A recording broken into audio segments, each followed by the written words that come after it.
Hey everyone, so the current GC meta is Invade, which is a bit different to most metas because most metas will make a couple champs a bit better, a couple champs a bit worse, mostly just the same kind of defenders, attackers, same kind of thing.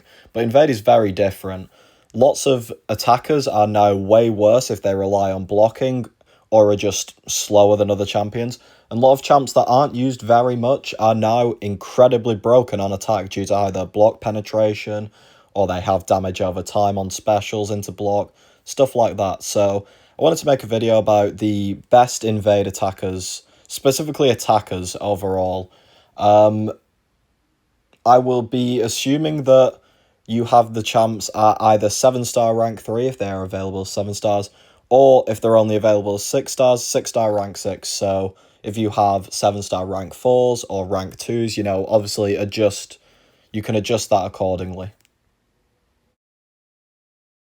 So starting off the list at number 10, I'm going to put in Kashala.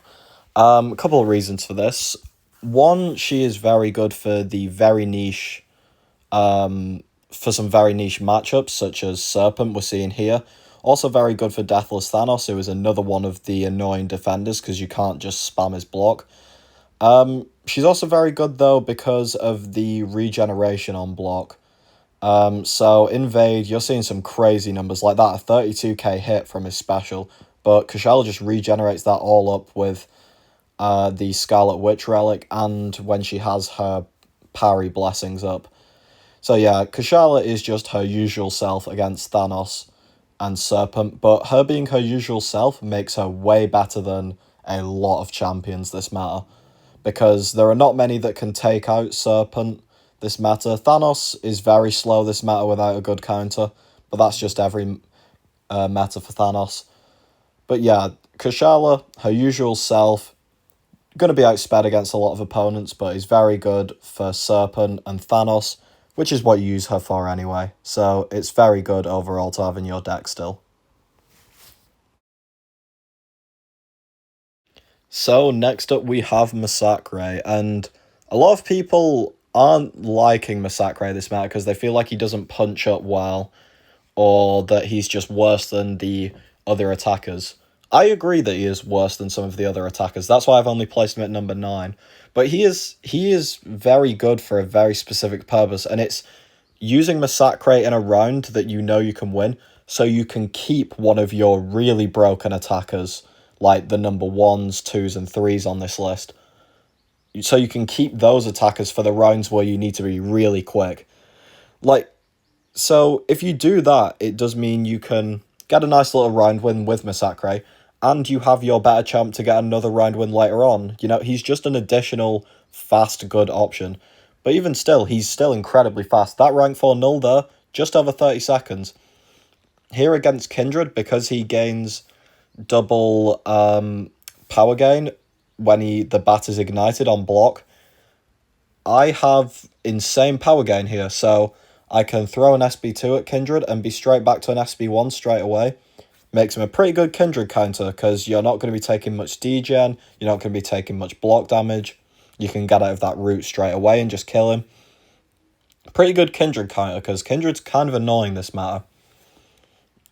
So yeah, if you use Msakra in race matches, you might lose and you might think he's mid, but if you use Msakra to keep your better champs for later, he is so incredibly powerful for that. Like this. I used Msakra in a dead round. I think it was Bullseye for a round later. No, it wasn't, it was Shocker. But that's what I mean. I had a better attacker for a later round, so it was good.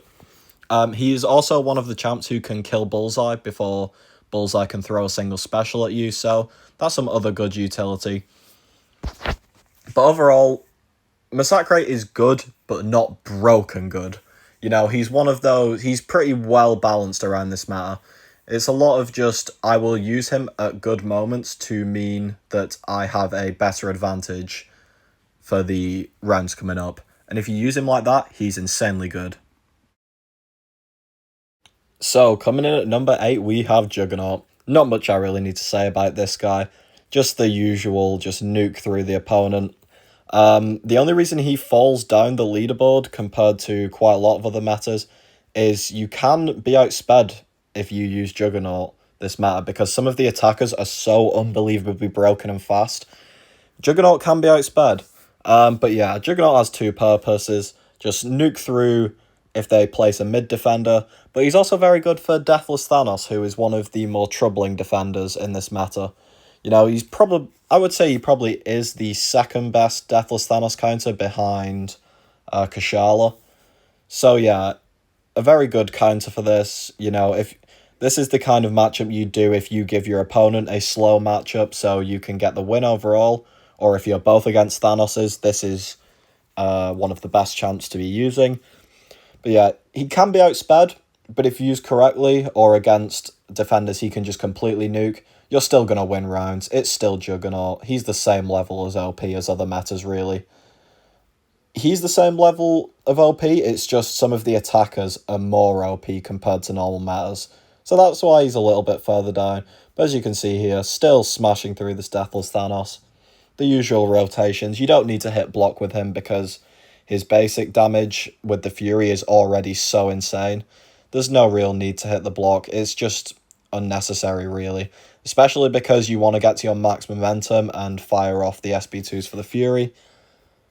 You just play normally, smash through the defender, and hope that your opponent has had an equally length fight or has lost some health in a fight, because it's Invade. You can easily lose some health. But Juggernaut, still a really good champion, just not as good as maybe some other metas. Okay, so now at number 7, I gotta give big props to MP, because he gave me these clips for Sentinel, because I don't have Sentinel, but I know that he's broken this meta. This is a rank 4 Sentinel, so if you only have a rank 3, maybe adjust the scores by 5 to 10 seconds. But just look at this, man. The meta is so good for him because you want to hit block anyway. You just smash into the block, complete your analysis, and then throw SB2s into block because the debuffs will stick. Like here, against a rank 4 Jean, 10 incinerates, and she is absolutely melting down. Just over 30 seconds for a rank 4 Jean is absolutely insane damage. But Sentinel is also good for Zola, which is one of the more troubling defenders this meta. Mostly because you can start like normal and build your analysis up to 100. You will get hit with the sleep a few times, but that doesn't matter. It doesn't matter how much health you lose at the start of this fight as long as you don't die, because you're going to throw your SB3 and get your health right back. And then you're going to use your normal SB2 and just completely cook Zola. So yeah, this is another one that is like kind of on the sluggish side, a bit like the Juggernaut fight from earlier against Thanos. But hey, against some of the more challenging defenders, these are some really good counters to be using overall. So here, I'm going to pop that SB3, go back to full health, and now it's just a normal rotation of get to that SB2, drop it into the block, and let the incinerates cook. Just a really good attacker overall. If they place any mutant, you just completely nuke them. But obviously for other champs like this, Zola's a tech champion. Sentinel can be used for Photon. Essentially any champion where you can drop an SB2 into block and incinerate the opponent, Sentinel is going to be insanely powerful for. But here, those incinerates are doing a crazy amount of work, and Zola's dead. Really good champion. So now at number 6, a pretty similar champ to Sentinel, you know, another tech attacker. We're going to go with Shocker, and the reason I vote him slightly better than Sentinel is because you don't need to do any analysis build-up at the start to get good damage, and you're also not relying on the opponent to be Incinerate immune. Like here, Shocker is doing incredible damage through the block from the start. You know, we're less than 20 seconds in and Domino's at 40% health. She does trigger a Lucky here, which we always love to see. But after this, literally you can throw the SB2 into the block, does an insane amount of damage and pushes the defender back. And then one more hit, and they are dead. 40 seconds Domino fight. Another champ that Shocker is also really good for is Onslaught. Shocker is really good for a lot of champions this meta, mainly the mutants, because of the attack, the class advantage really benefits him. A lot more than other champions, but also against other champs he can be used, you know. You can use him against Photon, still has very good block penetration. You can use him against a variety of other champions. That block penetration is so high that it doesn't really matter the class you're against. Obviously, mutants, you're going to get that bonus, but if it's non-mutant, do not be scared to use Shocker. He is still insanely good, insanely powerful. He will get you 30-40 second fights against either mutants or mere defenders. Against Photon, it can be like 50 to 60 seconds to finish it off. But hey, that's still a very good score against Photon this meta. So, at number 5, we have Corvis, and a big thanks to Chase for helping me gain these clips. Corvis, another champ I don't have, sadly, so had to rely on him to get some clips, and these are some pretty good fights with Corvis.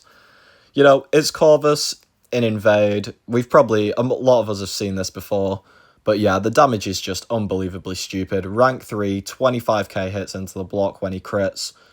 You know, this is a rank 3 domino, and it is dead in less than 30 seconds. That is absolutely stupid. Full health as well, because there is no abilities to fail on Corvus's basics, so that's another nice bit of utility. Even against a rank 4 Nick Fury, this is a sub 60 second fight, which Nick Fury is a very nasty defender this meta because of 2 health bars and an SB1 that you can't evade. But Corvis handles this really well just because the damage is so unbelievably broken. Obviously, there is some slight weaknesses to Corvis, main one being its crits into blocks, so certain champions like Jean Grey and the big bad Sinister are not going to like this guy, so try and avoid using it against them. And he's obviously not that great against, you know, your Serpent, your Dark Phoenix. But he's still a very fast attacker against the not toxic defenders. He can't do defenders like Dust, unfortunately, due to needing to hit into the block, but he still has very good matchup variety, and when he is in them matchups, he is very tough to beat because he is just so fast. Sub 1 minute for a rank 4 Nick Fury, and sub 30 seconds against normal attackers. Now, at number 4, some more clips from Chase, because I also don't have Yolina. I love the Titans. But yeah, Yolina at 4. Yolina is insanely busted this meta, because of, again, the ability to crit through block. Because of the crit through block, she also has the instant bleed, so she gains a bit of extra damage compared to Corvus. And the crits are a little bit heavier, so that's why I voted her to be a little bit better. This is a rank 4 Yolina though, by the way, so if you only have a rank 3, probably scale it, depending on what you're needing. The reason Yolina doesn't make top 3 for me though, is mostly because Yolina this meta is being banned by literally everyone, because she is also a brutal defender. So if you're looking for like a last minute rank up to push in this meta, Yolina might not be the one to go for, because everyone is banning her. Myself included, because she is too brutal to face on either side. So if you're looking for a rank up to finish this meta off, maybe don't go with Yolina, because she will be banned and you won't get to use her much. Compared to the top 3, who the vast majority of players have and will not be banning, you can't really rely on getting your Yolina in matches. But when you do get her, it's just insanely overpowered. Hits into the block. Whenever they crit, it's just better. Throw off your SB2. You know, the last hit of the SB2 does an insane amount of damage. With a 63k crit, I believe that was. And yeah, just an insane champ again, with more crits through the block. Absolutely broken good. Another sub 1 minute Nick Fury clip. So now into the top 3, and I've put Kate Bishop at 3rd. The only reason she's in 3rd as opposed to 1st or 2nd is because she is 6-star locked, which means her damage takes a little bit longer to tick over the opponent compared to the top 2 champs, and it also means that if you make any form of mistake, you're going to feel it 10 times more with Kate. So, slightly annoying that she's 6-star locked, but I also understand why she's 6-star locked, because she is insane. The only 6-star to make it onto the list, by the way. That just shows how unbelievably broken she is for this meta. Pretty much, perfect release, SB2, into the block, boost your cold snap, opponent will die. Also really good because it's specials. You can use her for dust because there is no glancing on specials, don't have to deal with Sandstorm, and you still get your boosted Cold Snap. Also good for Zola because the dot on specials is not affected by the 90% reduction in special damage, so you still get your 20k Cold Snap against Zola. Pretty much, if they aren't Cold Snap immune, Kate can nuke it in, depending on the RNG and the AI, 30 to 45 seconds. You know, this was a pretty slow clip because Dust was being kind of annoying, but you can get 30 to 40 second clips very easily. Also good for Onslaught because the Cold Snap still gets the full boost and you take barely any Neuroshock damage because Onslaught is just dead before he can even do anything. But here, 20k Cold Snap, boost it with the Winter Soldier Relic even more, and every single opponent will just die. So now, coming in at number 2, I've gone with Bullseye. Bullseye was always going to be insane for this matter, but there's a few things that put him ahead of Kate in my opinion. One thing is that he can't miss, so he is one of the best Enchantress counters this matter. You know, you don't have to hope that you don't get missed. Like, you just know that you're going to get the hit 100% of the time. The second thing is to do with his evade when he goes over a bar of power. Pretty much, you can spam full combos into the block after a bar of power, because if the opponent tries to punish you, you'll just evade out of it and be able to hit them for another full combo, and then go into the SB2, and that usually wipes most champions. They might survive with a little bit of health, and then you can just combo them down, like this Enchantress here. But full combos into block and SB2 usually finishes most opponents. Here we have a Rintra, just a very beefy champion. Nothing that stops Bullseye, just very beefy. And yeah, this is an insane amount of damage. The only drawback to Bullseye is if they are bleed immune, you lose a bit of damage from some little bursts, but that's not really a big thing. If the opponent stops evade, you can't use the full combos. And the last thing is, obviously because it's crits into the block against Jean and Sinister, it's not going to be as good of a time as some other champions. But those are really the only restrictions, very minor restrictions on him. Apart from that, he can pretty much nuke everything in front of him, including stuff like Photon. Just an insanely good champ, ridiculous damage. So now, at number 1, the champ that I think is the most broken invade attacker is Mantis. 2 reasons mainly. Firstly, you can intimidate the opponent, which if it works, I know intimidate is a debuff in this game, but if it works, you are up to nearly 2 bars of power before your opponent even has a chance to react, which means you are getting sub 30 second kills like they are nothing. The second thing is the fact that the SB2, even into block, is one-shotting rank 4 onslaughts. So rank 4s with class disadvantage, you can one-shot with Mantis, which means she can take pretty much everything you throw at her, apart from a couple champions, which is insane amount of utility. That's why she's an auto draft for me at the start. The third thing about Mantis that I didn't get to showcase is very luck dependent, but you can take Serpent with Mantis if you get lucky with the Intimidate interaction and he doesn't punish you. But that's more luck based instead of like an actual thing that she's really good at. But overall, I think Mantis is the best attacker for Invade. Here's the complete list. Couple quick honourable mentions. Spiral you might value more if you do not ban Dark Phoenix, because she also works for Dark Phoenix and Serpent. Onslaught has some very good niche usage because of the non-contact hits. You can take Electro and Atuma with him, who are 2 pretty annoying champs this matter. And Spider-Punk. I didn't put him on the list because I think he is very low on the list, but will also be completely useless after this matter. So I think it would be better for people to rank stuff like Corvis, who you could use for other things, even if it's like questing, or Sentinel, or stuff like that, who will be useful for future matters.